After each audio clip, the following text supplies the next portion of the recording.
নমস্কাৰ বন্ধু বান্ধৱীসকল, আজি আপোনালোকৰ মাজলৈ লৈ আহিছোঁ এগৰাকী জনপ্ৰিয় লেখিকাৰ এখনি জনপ্ৰিয় উপন্যাস এই সময় সেই সময়। সাহিত্য একাডেমী বঁটা বিজয়ী লেখিকা ৰীতা চৌধুৰীৰ দ্বাৰা ৰচিত এই উপন্যাসখন ৰচনা কৰা হৈছে অসম আন্দোলনৰ কিছুমান ঘটনা আৰু সেই আন্দোলনত জড়িত থকা সদস্যসকলৰ জীৱনৰ ভিত্তিত। উপন্যাসখনৰ পটভূমি বাস্তৱসন্মত যদিও মূল কাহিনী তথা চৰিত্ৰসমূহ সম্পূৰ্ণ কাল্পনিক। বলক তেনেহ'লে আৰম্ভ কৰোঁ উপন্যাসখনৰ প্ৰথমটো খণ্ড।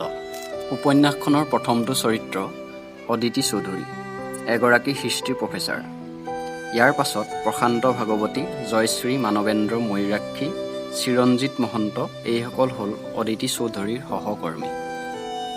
অদিতি চৌধুৰীয়ে গুৱাহাটীৰ এই কলেজখনত জইন কৰা বৰ বেছিদিন হোৱা নাই। আজিৰ পৰা কেইবাবছৰমান আগতে এইখন চহৰত এৰি থৈ গৈছিল জীৱনৰ অন্য এক অধ্যায়। বহু কষ্ট আৰু ত্যাগৰ ফলস্বৰূপে লাভ কৰিছে তেওঁ বৰ্তমানৰ এই পৰিচয়। এক অনন্য ব্যক্তিত্বৰ অধিকাৰী এই অদিতি চৌধুৰী।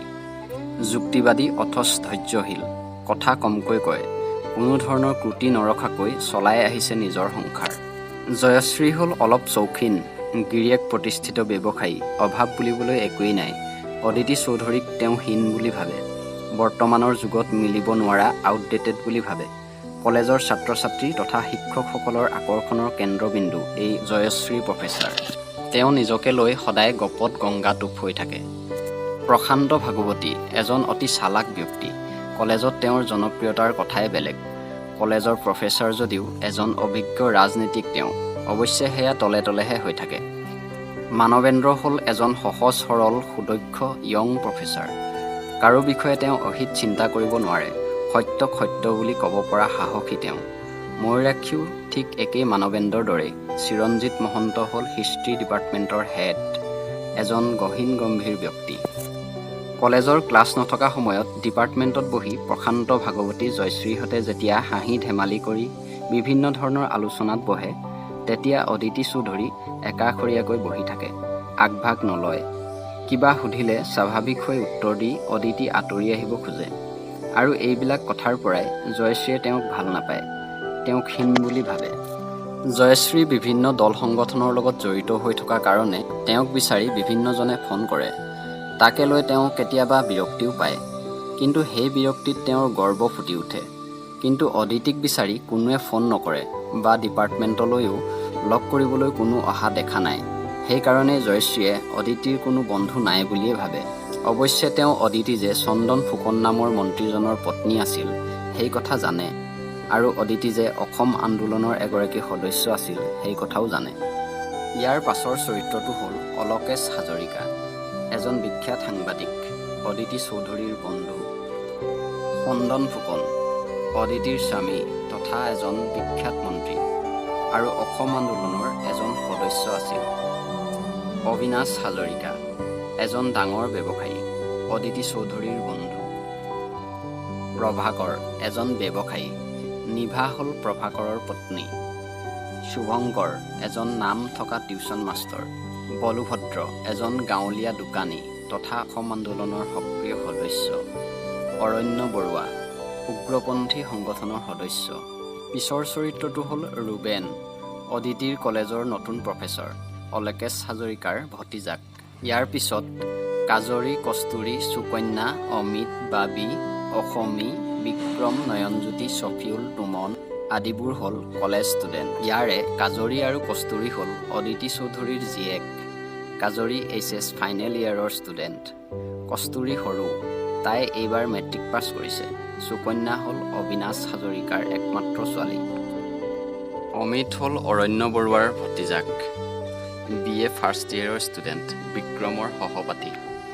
অসমী হ'ল বলুভদ্ৰৰ ছোৱালী, মেট্ৰিক পাছ কৰি গাঁৱৰ পৰা গুৱাহাটীলৈ পঢ়িবলৈ আহিছে। বাবী, তুমন আৰু Shafiul senior student. Nayanjyoti HS first ইয়েৰৰ ষ্টুডেণ্ট। নয়নজ্যোতি, বিক্ৰম আৰু অমিত হ'ল বাবীৰ নতুন ৰুমমেট।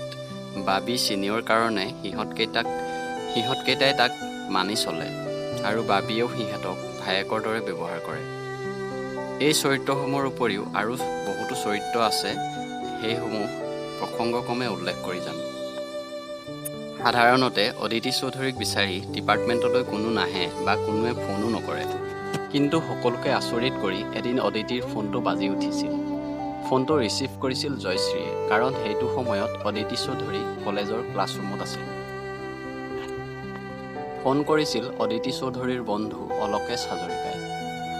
কিন্তু জয়শ্ৰীয়ে ভাবিবই পৰা নাছিল যে এইজনেই বিখ্যাত সাংবাদিক অলোকেশ হাজৰিকা, আৰু এয়া আছিল জয়শ্ৰী আচৰিত হোৱাৰ আৰম্ভণি।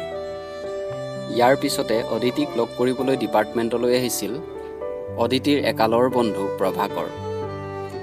এদিনাখন আবেলি কস্তুৰী, সুকন্যা আৰু কাজৰীক লগত লৈ অদিতি চৌধুৰী শুভঙ্কৰ টিউচন মাষ্টৰক লগ কৰিবলৈ যায়। কিন্তু অদিতিয়ে নেজানে যে এইজনেই তেওঁৰ একালৰ বন্ধু শুভঙ্কৰ হয়। দিছপুৰৰ মাজেৰে গাড়ী চলাই গৈ থাকোঁতে অদিতিয়ে ৰোমন্থন কৰি গ'ল এই চহৰত এৰি থৈ যোৱা স্মৃতিসমূহ। গাড়ী গৈ যেতিয়া এখন ফ্লাইঅভাৰত উঠিবলৈ লৈছিল, তেতিয়া সুকন্যাই হঠাতে কৈ উঠিল, এই ফ্লাইঅভাৰবোৰ দেখিলে মোৰ কেনে লাগে জানে আণ্টি? মানুহৰ জীৱনৰ লগত মিল থকা যেন লাগে। মানুহৰ জীৱনটো এনেকুৱাই, মাজে মাজে মাটিৰ ওপৰেৰে কিন্তু আকাশৰ তলেৰে ফ্লাই কৰি যায়। মানুহে ভাবে বহুত ওপৰেৰে উৰি আহিলোঁ, আচলতে কিন্তু নুৰে, নামতহে ফ্লাই, মাটিৰ লগত লাগিয়েই থাকে। অলপ ওপৰলৈ উঠে, শেষত মাটিলৈ নামি যায়, মাত্ৰ ফ্লাই কৰা বুলি ভাবি ছেটিছফেকশ্যন পায়। সুকন্যাৰ কথা শুনি অদিতি আচৰিত হৈ যায়।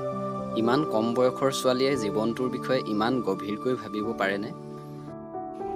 আচলতে সুকন্যাক দেখি ইমান গভীৰকৈ ভাবিব পৰা ছোৱালীৰ দৰে নালাগে, এজনী উপৰুৱা তথা টুলুঙা ছোৱালীৰ দৰেহে লাগে। কস্তুৰী আৰু সুকন্যাও আচৰিত হৈ তাইলৈ চালে। মাজে মাজে কস্তুৰীৰ এনে ভাৱ হয় সুকন্যা যেন তাইৰ বান্ধৱী নহয়, কোনোবা অচিনাকি, যেন বহু দূৰৈৰ ঢুকি নোপোৱা কিবা এটা। সেইকাৰণে তাইক অৱশ্যে ভালো পায়। তাৰ পাছত অদিতিয়ে কস্তুৰী আৰু কাজৰীৰ পৰা নিজৰ নিজৰ মতামত ল'লে যে ফ্লাইঅভাৰ দেখিলে তেওঁলোকৰ মনত কি ভাৱ হয়। কাজৰীৰ মতে জীৱনত আগবাঢ়ি যাবলৈ হ'লে ফ্লাইঅভাৰৰ প্ৰয়োজন আছে। ফ্লাইঅভাৰৰ তলৰ ঘৰবোৰ হ'ল একো একোটা ইমোশ্যন বা চেণ্টিমেণ্ট, আৰু যদি জীৱনত আগবাঢ়িব লাগে তেতিয়াহ'লে এই চেণ্টিমেণ্ট বা ইমোশ্যনবোৰ এৰি ওপৰেৰে ফ্লাই কৰি যাব লাগিব, তেতিয়াহে জীৱনত আগবাঢ়িব পৰা যায়। কিন্তু কস্তুৰীৰ মতে তেনেকুৱা নহয়। ফ্লাইঅভাৰ তাই ভাল পায়, ওপৰৰ পৰা বহুত দূৰলৈ দেখি পায়, তলত থাকি দেখি অহাখিনিকে আকৌ ওপৰৰ পৰা বেলেগকৈ চাব পাৰি, দুখন ছবি মিলাই এখন টোটেল পিকচাৰ পাব পাৰি, জীৱনক ফৰ্থ ডাইমেনশ্যনত চাব পাৰি। অদিতি পুনৰ আচৰিত হৈ গ'ল, কস্তুৰীৰ বয়সৰ ছোৱালীয়েও ফৰ্থ ডাইমেনশ্যনৰ বিষয়ে জানে। কস্তুৰী আৰু কাজৰীৰ মতামতৰ পাৰ্থক্য শুনি অদিতি অলপ চিন্তিত হ'ল। সিহঁত দুয়োজনী যেতিয়া সৰু হৈ আছিল, সিহঁতৰ পাৰ্থক্যসমূহ অদিতিয়ে সিমান গুৰুত্ব দিয়া নাছিল। কিন্তু এতিয়া সিহঁতি ডাঙৰ হ'ল, গতিকে এই পাৰ্থক্যত গুৰুত্ব দিব লাগিব বুলি তেওঁ ভাবিলে। আৰু এনেকৈ গৈ থাকি এটা সময়ত শুভঙ্কৰ টিউচন মাষ্টৰৰ ঘৰ পালেগৈ। কেইযোৰমান ডেস্ক বেঞ্চেৰে ভৰা এটা সৰু ড্ৰয়িং ৰুম। সুকন্যাই ফাইলাৰ এডাল লৈ নখ চাফা কৰিবলৈ ধৰা দেখি কস্তুৰীয়ে ক'লে, সেইডাল ছাৰে দেখিলে কি বুলি ভাবিব? সুকন্যাৰ প্ৰেক্টিকেল উত্তৰ, কি ভাবিব? ফাইলাৰ চিনি নাপায় দে, old fashion old man, physics, chemistry আৰু মেথছৰ বাহিৰে একো নাজানে। উফ, কি চিৰিয়াছ লুকিং, এই টিউচন মাষ্টৰবোৰ দেখিবলৈ কিয় ইমান ভয় লগা হয়?